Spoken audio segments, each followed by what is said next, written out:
आज मैं आपको दान के बारे में जानकारी देना चाहता हूँ। दान कैसे करना चाहिए, क्यों करना चाहिए, किसे करना चाहिए, वो सब चीज़ें आज हम डिस्कस करेंगे।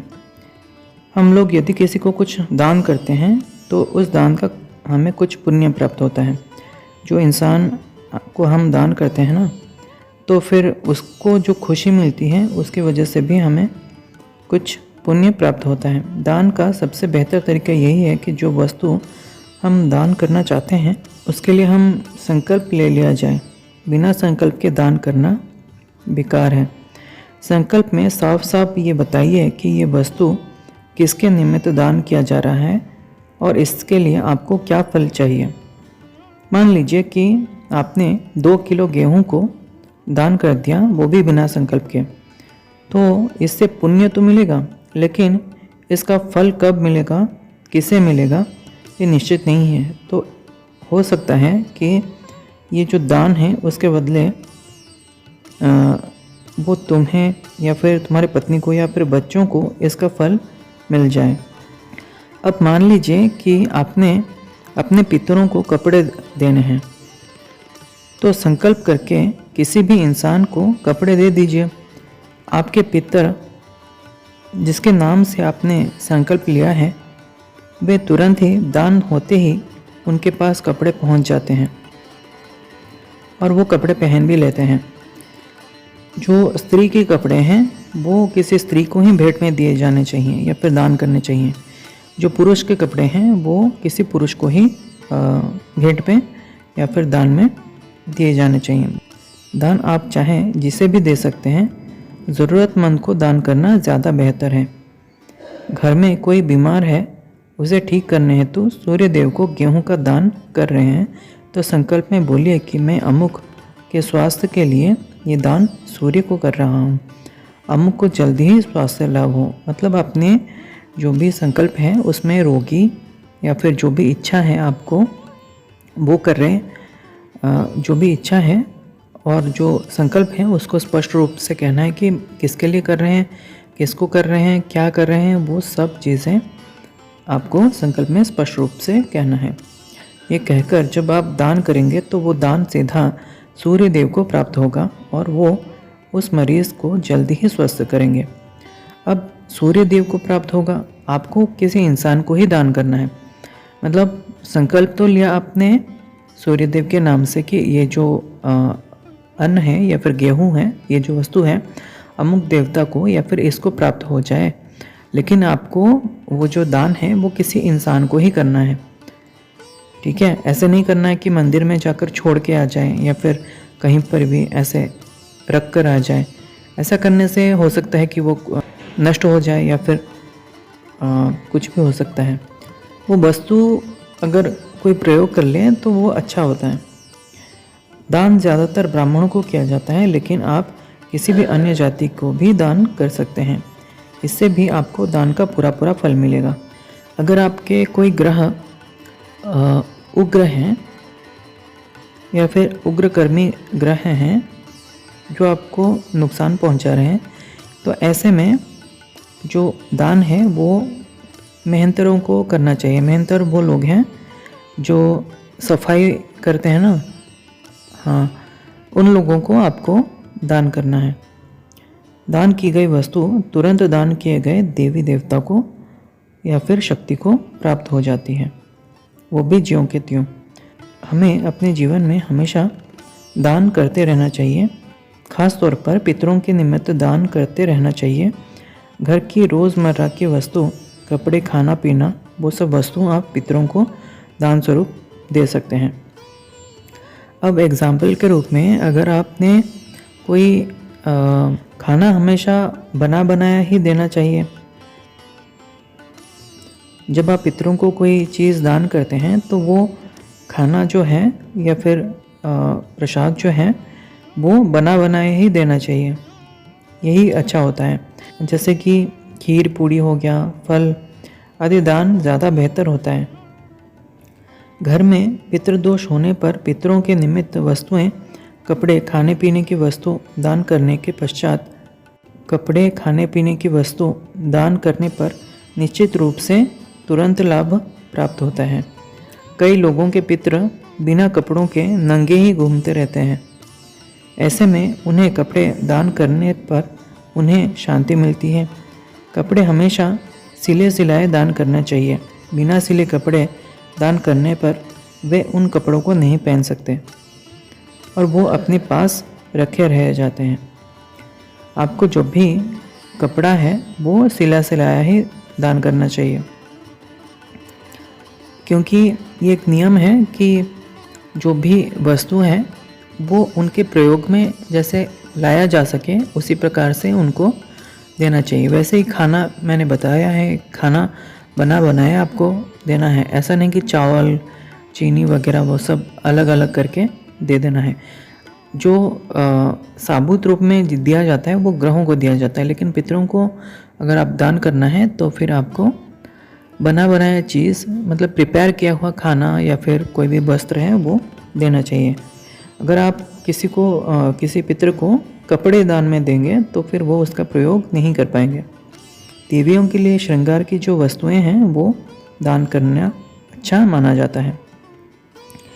उनके लिए साड़ी वगैरह, लाल साड़ी हो गया, चुनरी हो गया और सिंदूर, चूड़ी हो गया, आलता वगैरह होता है। जो श्रृंगार की सामग्री है वो किसी भी दुकान में जाएंगे तो वो बता देंगे। ये हमेशा किसी गरीब को दे देना चाहिए। मतलब दान तो आप माता को कर रहे हैं या फिर कोई भी शक्ति को कर रहे हैं, पर वो जो वस्तु है किसी गरीब या फिर ज़रूरतमंद इंसान को अगर आप दान करेंगे तो ताकि आप एक ही तीर से दो शिकार कर सकें। जब आप किसी वस्तु को दान करते हैं तो वो सूक्ष्म रूप से वो शक्ति या फिर देवता को प्राप्त होता है और वो देवता, पितृ या फिर शक्ति प्रसन्न होकर आपको आशीर्वाद प्रदान करते हैं। और उस वस्तु को पाकर जब आप किसी गरीब को वो दान करते हैं या फिर ज़रूरतमंद इंसान को वो आप दान करते हैं तो उसकी ज़रूरतें पूरी होती हैं और वो भी आपको दुआ देता है, जिससे आपका बहुत ही भला होता है। ज़रूरतमंद को ज़रूरत की वस्तु जो दान करने पर बहुत अधिक शुभ फल प्राप्त होता है। आप किसी प्रेत, यक्ष, यक्षिणी, योगिनी, अप्सरा, जिन, पितृ जो हैं उनके लिए पीर फकीर जो पीर हैं वो भी एक तरीके से शक्ति हैं, उनको भी चादर चढ़ाना और जो इत्र वगैरह होता है वो दिया जाता है। नवग्रहों के लिए भी दान किया जाता है। देवी देवताओं के लिए, इष्ट देवता, कुल देवता और कुल देवी, उनके लिए भी दान किया जाता है। जब आप दान करते हैं देवियों के लिए सुहाग सामग्री हो गया, देवताओं के लिए भी उसी प्रकार से दान होता है। दान की वस्तु पाकर देव धन्य होते हैं और दानी को आशीर्वाद देते हैं, जिसके प्रभाव से उसके सांसारिक कार्य सही रूप में निर्विघ्न पूर्ण होते रहते हैं।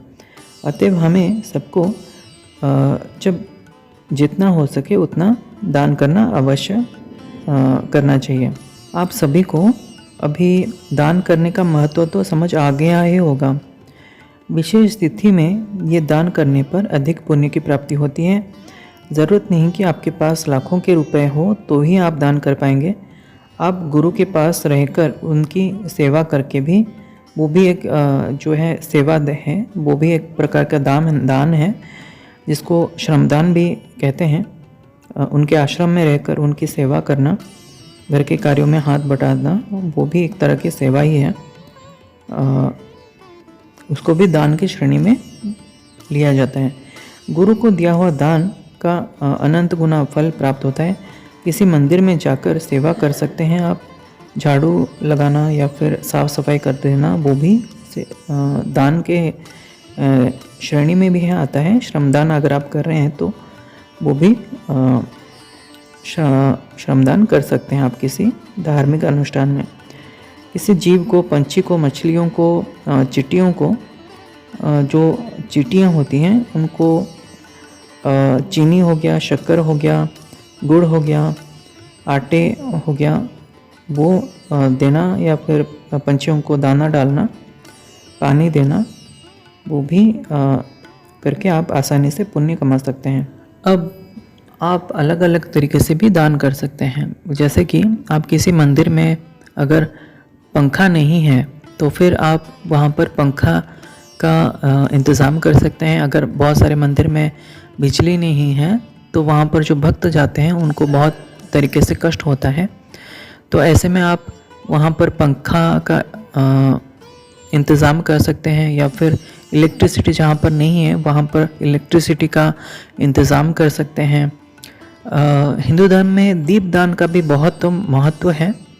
जब हम अपने पितरों के लिए दीपदान करते हैं, दिया जलाते हैं, हमारा एक विश्वास है कि वो जो दिया की ज्योत है उसकी रोशनी से हमारे जो पूर्वज हैं उनको जो आगे का रास्ता है वो दिखाई देता है। बहुत लोग जो हैं गंगा नदी में या फिर किसी नदी में दीपदान का जो है वो करते हैं, प्रक्रिया वो करते हैं। तो आप किसी मंदिर में भी दीपदान कर सकते हैं। जैसे कि आपने संकल्प लिया है कि मैं अमुक मंदिर में दीपदान करूँगा, तो फिर अगर आपकी सामर्थ्य है तो घी का दिया हो या फिर कोई भी तेल का दिया हो, उससे भी आप ज्योत जला सकते हैं अखंड रूप में। जैसे कि कोई मंदिर है आपके आसपास में, कोई बहुत बड़ा मंदिर है और आपके पास सामर्थ्य है, अगर आप सामर्थ्य हैं तो घी का दिया जलाएं या फिर तेल का दिया, जैसी आपकी इच्छा, जैसी आपकी श्रद्धा, जैसी आपका सामर्थ्य। वहाँ पर आप मंदिर में एक बड़ा सा दिया लेकर जो स्थान है देवी का या फिर देवता का, वहाँ पर रख सकते हैं। और जो मंदिर में जो पुरोहित हैं उनको तेल वगैरह आप सौंप सकते हैं कि 1 महीने में मैं इतना तेल आपको दान कर रहा हूँ, और ताकि ये जो दिया है अखंडित रूप से जलता रहना चाहिए। अगर आप अकेले नहीं कर पा रहे हैं तो आप एक कम्युनिटी बनाइए जिसमें बहुत सारे लोग मिलकर तेल का दान करें, और ताकि मंदिर में अखंडित रूप से ज्योत जलता रहे। क्योंकि अखंड ज्योत जो है वो उसको भी बहुत ही पवित्र, बहुत ही शुद्ध और बहुत ही शुभ माना गया है। इस प्रकार से आप दीप दान कर सकते हैं, वो भी अखंडित रूप में किसी भी मंदिर में। इसके लिए आपको मंदिर में जो है पुजारी हैं या फिर जो पुरोहित हैं उनसे बात करनी चाहिए, और किस प्रकार से आप वहाँ पर ज्योत जला सकते हैं उसके लिए भी आप कह सकते हैं। या फिर आप अनेक दिया लाकर रख सकते हैं। उसमें जो भी श्रद्धालु हैं वहाँ पर एक नियम बना सकते हैं कि जो भी श्रद्धालु हैं सब अलग अलग दिया न जलाकर उसी एक दिए में सारा का सारा जो घी है, तेल है, उसी में समर्पित करते जाएं, ताकि वो जो अखंडित दिया है वो चलता रहे। इस प्रकार से भी आप दीपदान कर सकते हैं। तो ये आपकी मर्ज़ी है, आपकी सामर्थ्य है, आपकी बुद्धि है, आप किस प्रकार से समाज है उसको अपने दान है, अपनी शक्ति से सहायता प्रदान करते हैं। जो गरीब लोग हैं उनके ऊपर उठने के लिए किस प्रकार से आप सहायता प्रदान करते हैं, किस प्रकार से, जिस प्रकार से श्रमदान को भी एक अच्छा दान माना गया है, उसी प्रकार से विद्यादान को भी एक अच्छा दान माना गया है। अगर आप चाहते हैं कि किसी को विद्यादान करना चाहिए और आपके पास सामर्थ्य नहीं है तो आप किसी गरीब बच्चे को पढ़ा भी सकते हैं, और या फिर किसी, अगर आपके पास सामर्थ्य है, पैसा है, तो किसी गरीब बच्चे का जो पढ़ाई का खर्चा भी आप उठा सकते हैं। इस प्रकार से भी आप बहुत ही पुण्य कमा सकते हैं। इसलिए बहाने तो आप बनाइए ही मत कि मेरे पास पैसे नहीं हैं, मैं किस प्रकार से दान करूं। हर मनुष्य अगर चाहे तो हमारे जो संसार है, सोसाइटी है, हमारा जो परिवेश है, उसको अलग अलग तरीके से लाभ पहुंचा सकते हैं। अपनी शक्ति सामर्थ्य को दान करके वृक्षारोपण कर सकते हैं, और अलग अलग तरीके से भी आप दान करके समाज को, सोसाइटी को या फिर पूरे संसार को लाभ पहुंचा सकते हैं। ये जितने भी प्रकार से आप संसार को लाभ पहुंचाएंगे उसका पुण्य फल, उसका अच्छा जो फल है वो आपको कभी ना कभी मिलेगा, और इससे आपकी प्रगति होती रहेगी। धन्यवाद। आज के लिए बस इतना ही। प्रणाम।